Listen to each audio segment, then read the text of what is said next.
Hello and welcome to the Executive Appeal, the podcast where brilliant leaders from every corner of the world share their secrets to help you lead smarter, influence better, and succeed faster. Think of it as your cheat code to navigating leadership with clarity and confidence. I'm your host, Alex D. Tremble, CEO of GPS Leadership Solutions. And over the past decade, I have had the privilege of helping executives at Fortune 500 companies and government agencies navigate leadership, influence, and culture. This podcast is your shortcut to learning what works from the best of the best. And I promise you this, what you're about to hear isn't theory. It's proven strategy you can use today. And before we jump in, here's a tiny request with a massive, massive ripple effect. Please hit the like button. Why? Because in today's attention economy, your click is the fuel that powers life changing ideas to reach more people. You're not just liking, you're leading a powerful movement. Pretty powerful, right? For one little click. Now, with no further ado, can I just say today is a good day. Today is going to be another episode where I am here on my lonesome, just sharing particular ideas for you, especially those executive leaders out there.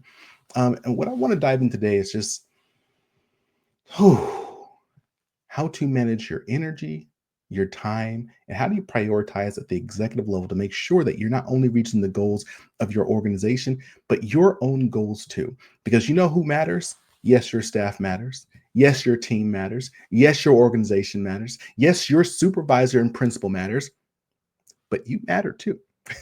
And what got me here today is the story of one of my executive coaching clients who is just a freaking rock star. I absolutely love working with her.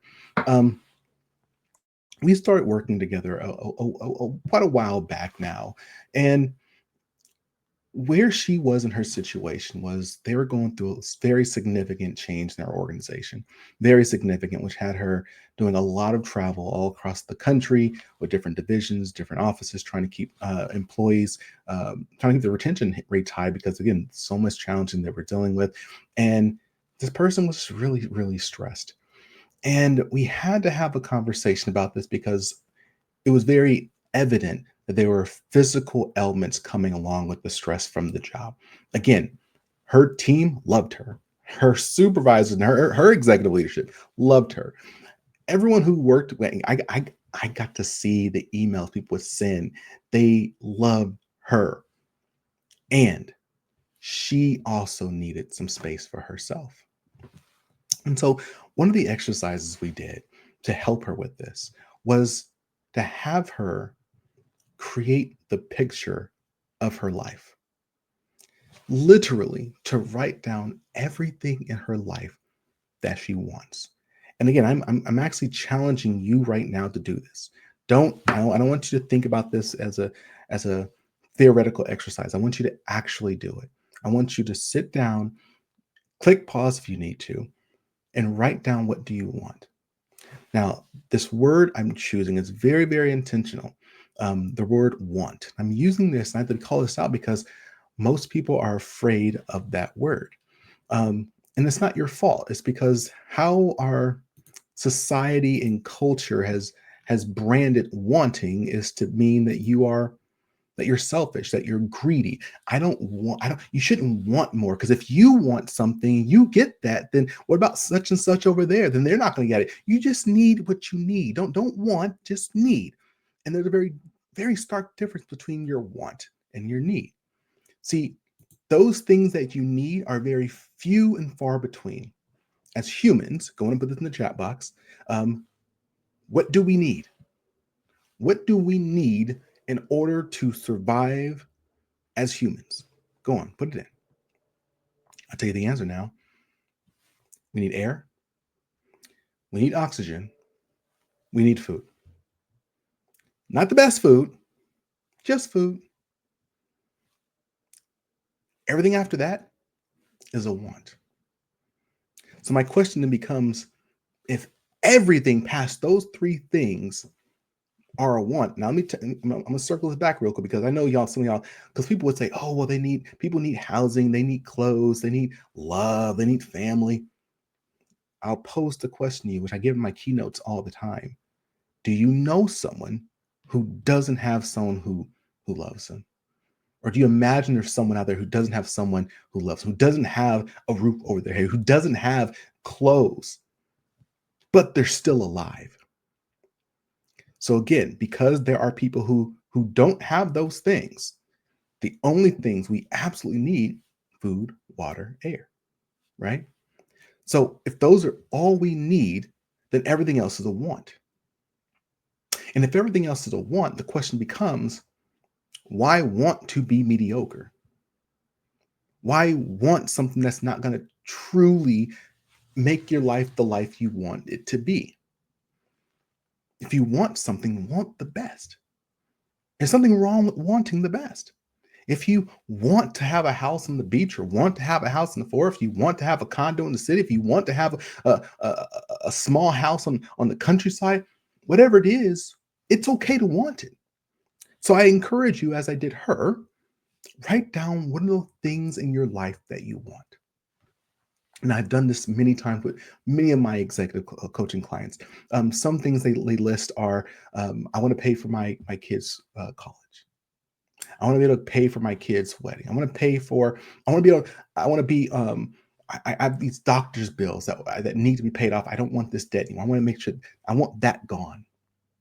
Um, Again, try to be very specific. Don't do things that are abstract, like, oh, I want a happy marriage. Well, sure, but how do you define happy marriage? What are you doing in order to have a happy marriage? I want to be able to go on a trip twice a year with my spouse. I want to have so many hours per week to just spend with my spouse. Right. So again, I go over this in detail. This is actually one of the really great exercises in my new book, Unlocking the Executive Advantage. But I encourage you to write all those down, right? Make a list, everything that you want. Now, next to the thing, that list of things that you want, I want you to write down a dollar amount. How much will it cost you to attain that? You want to pay for your kids' college? How much that costs? You want to pay for the wedding? How much that cost? You want to go on a trip twice a year? Well, where do you typically want to go? What's the general amount, and so on and so forth? Write that down. What I'm asking you to do is put a dollar amount next to everything that you think you want. Now, there's some critical questions that you need to then ask yourself. Okay. The first question: is the trajectory that my career is on right now going to help me reach these wants and dollar amounts that I said I want, or not? See, this is a hard question. Why? Because it's a very easy mathematical question, but many people who I've done this with start to get a little antsy because they begin to realize that, shoot, they need to take some more risk. They need to put it a little higher gear. If they want to reach these particular things, and they got to do something different. They can't just be coasting at their coasting. Again, the people I work with are really great, right? They're making $200,000-300,000 a year. But you know what? Their wants are higher than that. And so I love that we went through this exercise with this particular client. And when she came to the other side of the exercise, she said, oh, shoot, even though I've attained pretty significant success as of today, this trajectory is not going to get me to where I want to be. And once she thought through that, then the question became, I had to ask her, well, you have two things you can do. You can either choose to change your list of wants. You can lower it. Maybe you don't need to pay all your kids' college. Just pay half of it. Maybe if you can pay half of the medical bills down. You know, the other half you kind of keep it on a credit card and pay the minimum. Maybe you don't go on 2 trips a year, internationally or whatever, with your spouse. You just, y'all can, look, sitting in front of the TV and watching pictures of places is just the same. But you get where I'm going with this, right? You can either choose to lower the wants you have, or you can choose to elevate what you're doing to put your career on a different trajectory. So it was amazing. Once we had that conversation, well, we were working on some other stuff. About 3-4 months later, she was in a situation where multiple organizations had been headhunting her. And one organization was like, hey, I'll pay you this much money. Another organization said, I'll pay you this much money, I'll give you this title. And she was trying to decide which one to go to. And she ultimately said, Alex, the decision became actually fairly easy because I compared the offers with the list of my wants and said, which offer will help me get there and which won't? And her decision became super easy. And she took the job and it has been phenomenal for her. Also, understanding what her wants were and that she needed to up-level herself in order to get on the right trajectory to get there, encouraged her to do different type of outreach.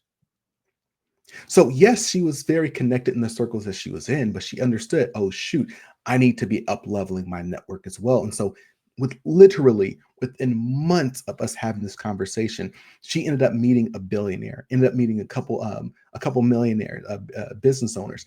And they began to mentor her. They began to give her advice and make connections for her and put her on the path of far exceeding what she wants for her life to look like. And I just think this is so amazing. And it all started from overcoming the fear of stating what you want, right? I don't care what society says that I should only focus on my needs. And you know what? When it comes to wants, I don't care what my neighbor has. It's really easy to confuse your wants with the wants of other people. Is this what I want, or is this what my parents want for me? Is this what my spouse wants for me?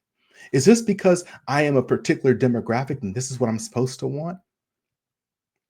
Is it because my neighbor has it and they look happy? So if they have it, then maybe I should want it. So let me go after it. You know what's going to happen is if you're focused and you're detailed and you employ the strategies we talk about in our books, relationships that work, unlocking the executive advantage, and so on and so forth, you will get it. You will attain it. And you know who's going to be happy? Not you. Why? Because it's not what you wanted. It's what they wanted. So spend the time to figure out what you want. Do the hard work of identifying the dollars. Then ask yourself the tough question. And is the career trajectory I'm on right now going to help me get there or not? And if it's not, what am I going to do about it? Am I going to lower my wants, or am I going to increase my effort and my strategy to get to what I want? Oh, just thinking about this person's story gets me the chills every single time. I hope it's done the same for you. If you've gained anything from today's episode, please put in the chat. And if you haven't done so already, put the like button, because again, these ideas, these concepts aren't meant to be kept in a vacuum. They're meant to be shared with the masses so the masses can benefit from it. As always, I encourage all of you, stay strong, stay positive, and definitely stay moving. See ya. This is Alex Tremble, GPS Leadership Solutions.